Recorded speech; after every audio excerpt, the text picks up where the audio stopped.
Hi, in this video I'm going to show you two very interesting uses of Brushmarkers PRO by Karin.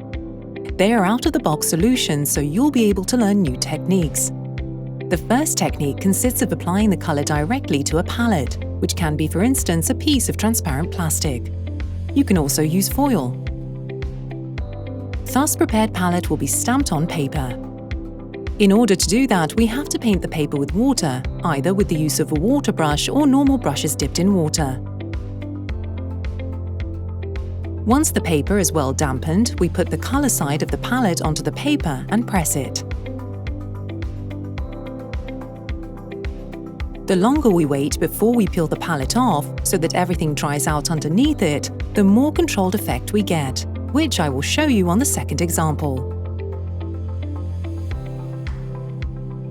Another interesting diversification we can use in our works with the use of Brushmarkers PRO is the creation of fantastic, uncontrolled patterns with the help of coloured thread. Of course, you can use a bigger number of colours for gradient, or you can create monochromatic patterns. Here you can see two examples of patterns made that way. Of course, you can use a piece of string instead of thread and obtain a completely different effect. It will also be different if you use more water or sprinkle water onto the paper. You can now see the effect I obtained with the use of wet string.